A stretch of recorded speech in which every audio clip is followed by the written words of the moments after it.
ఆలీ వ్లాగ్స్కి స్వాగతం. ఈరోజు మన ఫ్యామిలీ మెంబర్స్తో నేను చేసుకోబోయే రెసిపీ వచ్చేసి ఆలూ బజ్జీ అండి.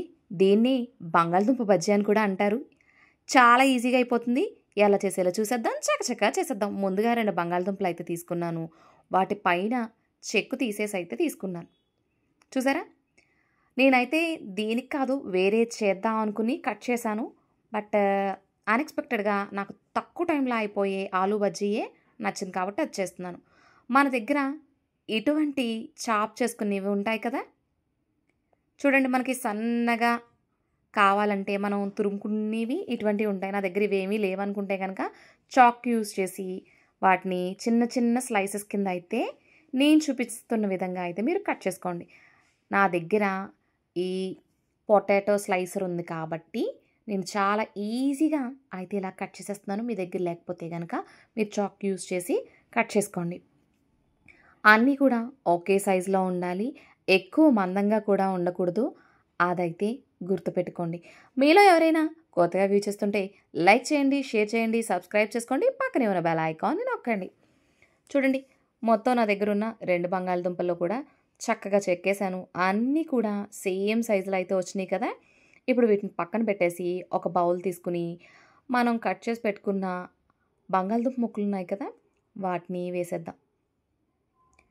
వేసేసి 1-2 సార్లు నీళ్ళలో కడగండి నేను చూపిస్తున్న విధంగా. ఇలా చేయడం వల్ల పొటాటో పైన తెల్లని లేయర్ ఒకటి ఉంటుంది, అదనేది పోతుంది. చూడండి, నేను రెండోసారి కడిగేటప్పటికే కొద్దిగా పోయింది. ఇంకొకసారి కూడా కడిగేసి అయితే తీసుకున్నాను. చూసారా, వాటర్ ఎంత తెల్లగా వచ్చినాయో. ఇప్పుడు వాటర్ వంపేసి మన బంగాళదుంప ముక్కల్ని, అవేనండి పొటాటోస్ని అయితే పక్కన పెట్టేసుకుని ఒక బౌల్ తీసుకుని అందులోని 1 కప్పు శనగపిండి అయితే వేసేసుకుంటున్నాను. అందులోని 1 టేబుల్ స్పూను వరిపిండి కూడా యాడ్ చేసేసుకుని రుచికి సరిపడగా ఉప్పు అయితే వేసుకుంటున్నాను. అందులోని 1 స్పూన్ కారం, 1 పావు స్పూన్ పసుపు, అలాగే 1 స్పూను సోడా, దాంతోపాటుగా వాముని ఇలా చేతిలోకి తీసుకుని మెత్తగా క్రష్ చేసి వేయండి. వామ్ అయితే నేను 1/2 స్పూన్ దాకా తీసుకున్నాను, అరుగుదలకి బాగుంటుంది కదా. అలాగే అల్లం వెల్లుల్లి పేస్టు 1/2 స్పూన్ వేసి వీటన్నిటిని కూడా మనం బాగా మిక్స్ చేసుకుందాం. చాలా సింపుల్గా టేస్టీగా అయిపోతుంది. ఎవరైనా ఇంటికి చుట్టాలు వచ్చినప్పుడు ఈజీగా ఫటాఫట్గా చేసి పెట్టేయచ్చు. అంత ఈజీగా అయిపోతుంది. ఇలా మిక్స్ చేసుకున్న తర్వాత కొద్దిగా వాటర్ పోసుకుంటూ ఎక్కడ ఉండంటూ లేకుండా అయితే మిక్స్ చేసుకుందాం. వాటర్ ఎక్కువ పోసేయకండి. వాటర్ ఎక్కువ పోసేస్తే కనుక పలచనైపోతుంది పిండి. కొద్దిగా వాటర్ యాడ్ చేసుకుంటూ మన దోసల పిండి కన్సిస్టెన్సీ ఉంటుంది కదా, ఆ కన్సిస్టెన్సీ రావాలి. చూడండి, నేను చూపిస్తున్నట్టే చేయండి. చాలా ఈజీగా అయిపోతుంది. నేను ఈ బజ్జీలు వేసే టైంకి వర్షం పడుతుంది. అస్తమాను పకోడీ కాకుండా కొంచెం డిఫరెంట్గా చేయాలనుకున్నాను. పిల్లలు స్కూల్ నుంచి వచ్చే టైం కూడా అయిపోయింది కాబట్టి సింపుల్గా అయిపోవాలని చెప్పేసి నా దగ్గర ఉన్న 2 పొటాటోస్తో అయితే బజ్జీలు చేసేద్దాం అని చెప్పేసి రెడీ అయిపోయాను. చాలా సింపుల్గా అయిపోతుంది. చూడండి, మన కన్సిస్టెన్సీ దోసల పిండి కన్సిస్టెన్సీ ఇలా వచ్చేస్తుంది కదా. మనం స్పూన్ పెట్టి చూస్తే కనుక స్పూను వెనకాల భాగంతో మీరు ఇలా చూస్తే దానికి కోట్ అయి ఉండాలి. ఇది పర్ఫెక్ట్ కన్సిస్టెన్సీ. ఇప్పుడు దీన్ని పక్కన పెట్టేసుకుని స్టవ్ వెలిగించుకుని పాన్ పెట్టుకుని అందులోని డీప్ ఫ్రైకి సరిపడగా ఆయిల్ అయితే వేసేసుకుందాం. ఆయిల్ బాగా వేడిగా ఉండాలి. అందుకు హై ఫ్లేమ్ మీద 1-2 నిమిషాలు వేడెక్కనిద్దాము. ఆయిల్ వేడెక్కిందా లేదా అని చెప్పేసి ఒక చిన్ని పిండి ముద్ద అయితే వేసి చూస్తున్నానండి. ఆయిల్ బాగా వేడిగా ఉంది. చూసారా, చక్కగా పొంగిపోయింది కదా పైకి. ఇప్పుడు దాన్ని పక్కకు తీసేసి మనం ఆలూ బజ్జీ అయితే వేసేసుకుందాం.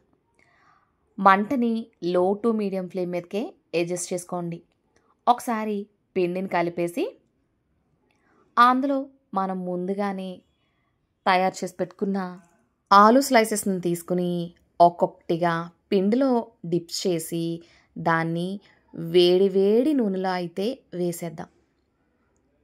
చూడండి, నేను చూపిస్తున్నట్టే చేయండి.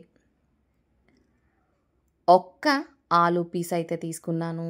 దాన్ని మనం కలిపెట్టుకున్న బ్యాటర్లో ఒక్కసారి డిప్ చేసి 2 వైపులా బాగా కోట్ అయిన తర్వాత వేడి నూనెలో వేసేయడమే. ఇదే విధంగా మనకి మనం తీసుకున్న ప్యాన్లో ఎన్ని పడతాయో అన్నైతే వేయండి. ఓవర్లోడ్ అయితే చెయ్యొద్దు. బిగినర్స్ ఎప్పుడూ ఓవర్లోడ్ చేయొద్దండి. వెంటనే కూడా కదపొద్దు. ఒక నిమిషం ఆగి అప్పుడు క మనం టర్న్ చేసుకుంటే కనుక ఒకదానికి ఒకటి అంటుకోకుండా పర్ఫెక్ట్గా వస్తాయి. చూసారా? ఒక్క నిమిషం ఆగిన తర్వాత ఒక్కొక్కటి టర్న్ చేసుకుంటున్నాను. చాలా సింపుల్గా ఈజీగా అయితే అయిపోతాయి. చాలా చాలా బాగుంటుంది. డెఫినెట్గా ట్రై చేయండి. దీంట్లో టమాటా కెచప్ డిప్ చేసుకు తిన్నామా వారెవా అనాల్సిందే. అంత అద్భుతంగా ఉంటుంది. క్షణాల్లో అయిపోతుంది. వేడి వేడిగా సర్వ్ చేస్తుంటే అద్భుత అనాల్సిందే. అంత రుచిగా ఉంటుంది. తప్పకుండా ట్రై చేసి మీకు ఎలా కుదిరిందో నాకు కామెంట్ సెక్షన్లో అయితే కామెంట్ చేయండి. రెండు వైపులా కూడా బాగా క్రిస్పీగా ఫ్రై అయిన తర్వాత మనమైతే తీసేయచ్చు.